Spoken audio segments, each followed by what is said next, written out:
ஆண்டவரின் அருள்வாக்கு.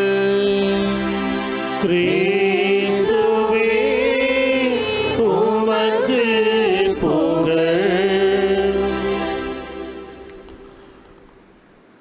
உன் முழு இதயத்தோடும் முழு உள்ளத்தோடும் முழு ஆற்றலோடும் முழு மனதோடும் உன் கடவுளாகிய ஆண்டவரிடம் நீ அன்பு கூறுவாயாக. உன் மீது அன்பு கூறுவது போல் உனக்கு அடுத்திருப்பவர் மீதும் அன்பு கூறுவாயாக. இறை இயேசுவில் பிரியமான சகோதர சகோதரிகளே, இன்று தாயாம் திரு அவையானது ஆண்டின் பொதுக்காலம் 15ஆம் ஞாயிறை சிறப்பிக்கின்றது. இன்றைய நாளின் இறை வார்த்தை வழிபாடானது கடவுளை அன்பு செய்யவும் அவரின் உருவிலும் சாயலிலும் படைக்கப்பட்டிருக்கிற எல்லா மனிதரையும் அன்பு செய்து வாழ நமக்கு அன்பு கட்டளை விடுக்கின்றது. ஒரு பங்கிலே ஒரு பங்கு தந்தை ஒரு விழா நடத்த திட்டமிடுகிறார்.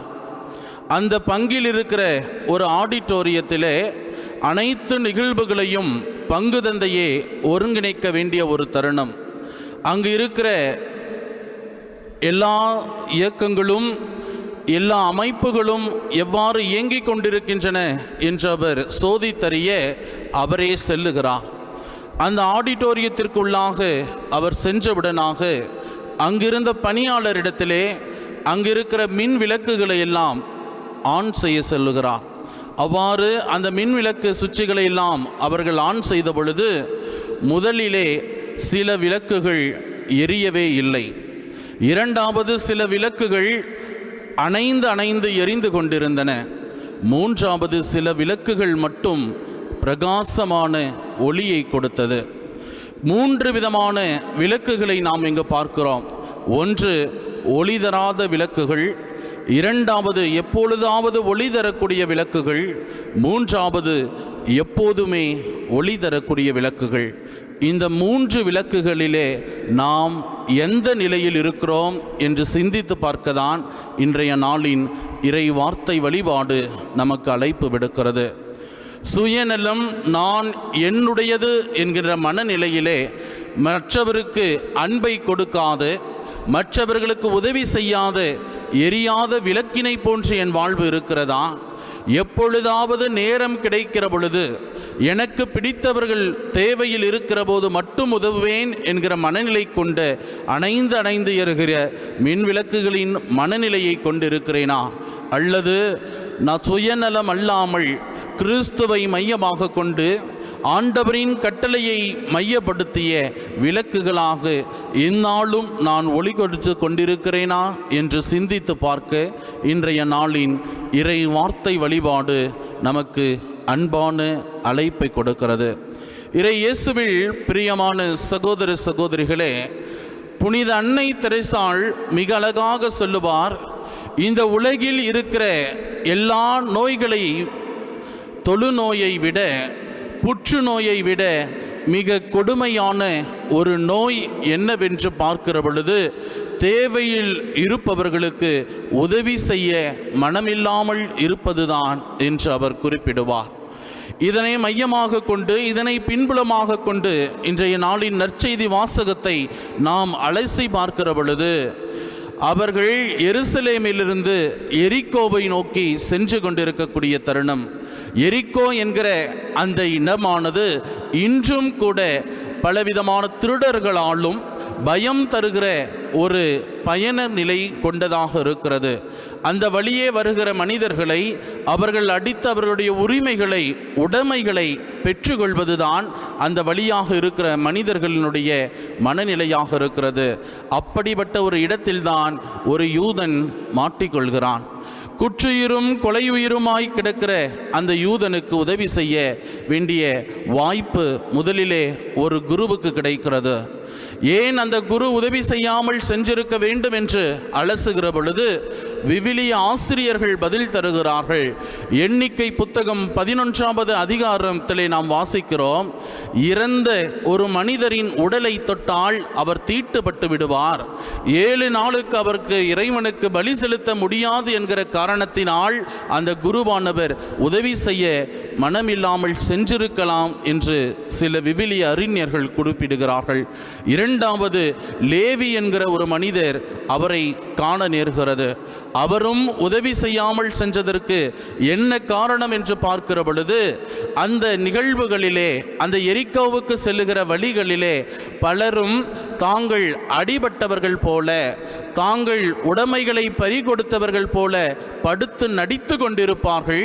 நான் சென்று அந்த மனிதனுக்கு உதவ சென்றால் என்னுடைய பாதுகாப்பிற்கும் என்னுடைய உயிருக்கும் ஒரு களங்கம் ஏற்பட்டுவிடும் என்று சொல்லி அவரின் பாதுகாப்பை கொண்டு அவரும் உதவி செய்யாமல் சென்று விடுகிறார். ஆனால் யூதர்களின் பார்வையிலே சமாரியர்கள் பேய் பிடித்தவர்கள் என்று சொல்லக்கூடிய அந்த தருணத்திலே அந்த வழியாக வந்த ஒரு சமாரியன் தான் அவருக்கு உதவி செய்கிறார். அதனால்தான் அவர் நல்ல சமாரியன் என்கிற ஒரு பெயரை வைத்து கொண்டிருக்கிறார். இறை இயேசுவில் பிரியமான சகோதர சகோதரிகளே, அந்த சமாரியனுக்கு அவருக்கு உதவக்கூடிய அந்த ஒரு ஆற்றலும் அந்த ஞானமும் அந்த மனமும் எந்த கிடைத்தது என்று பார்க்கிற பொழுது, அந்த சமாரியன் இறைவனின் அன்பை உணர்ந்திருக்க வேண்டும். இறைவனின் உருவிலும் சாயலிலும் படைக்கப்பட்டிருப்பவர்கள்தான் எல்லா மனிதர்களும் என்பதை அவர் தெள்ளத் தெளிவாக அறிந்திருந்தபடியால் தான் அவருக்கு உதவ முடிந்தது. இறை இயேசுவில் பிரியமான சகோதர சகோதரிகளே, அந்த நல்ல சமாரியனைப் போல நீங்களும் நானும் ஆண்டவரின் உருவிலும் சாயலிலும் படைக்கப்பட்டிருக்கிற எல்லா மனிதர்களையும் அன்பு செய்து வாழ, அவர்களுக்கு உதவி செய்ய நாம் அழைக்கப்படுகின்றோம். மீண்டுமாய் அன்னை தெரேசா அழகான ஒரு வார்த்தையை குறிப்பிடுவார்.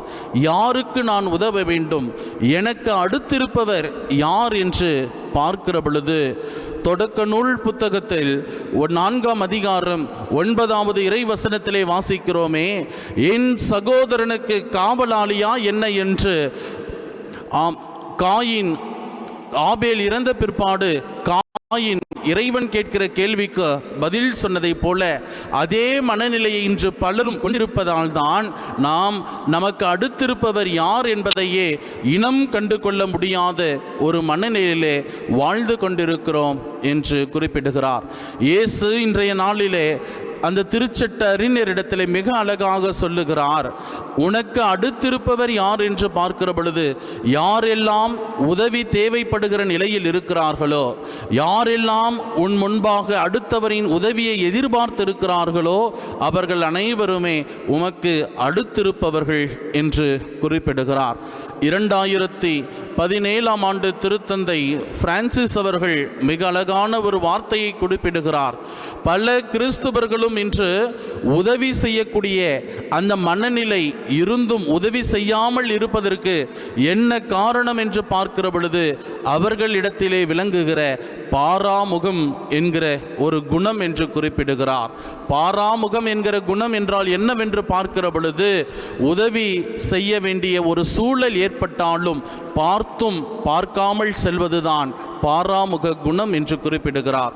இயேசுவின் விழுமியங்களிலே வாழ அழைக்கப்பட்டிருக்கிற நீங்களும் நானும் நமக்கு அடுத்திருப்பவர்கள், தேவையில் இருப்பவர்களுக்கு நாம் இனம் கொண்டு உதவக்கூடியவர்களாக வாழ அழைக்கப்பட்டிருக்கிறோம்.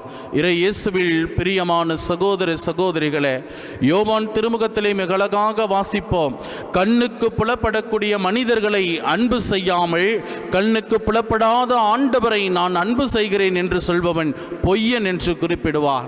நான் ஆண்டவரை அன்பு செய்கிறேன், அவரை அளவுக்கு அதிகமாக நேசிக்கிறேன் என்று சொல்லிக்கொண்டு அவரின் உருவிலும் சாயலிலும் படைக்கப்பட்டிருக்கிற மனிதர்களை நான் அன்பு செய்ய மறந்தேன் என்றால் இறைவனின் முன்னிலையிலே நீங்களும் நானும் பொய்யர்களாக மாறிவிடுவோம்.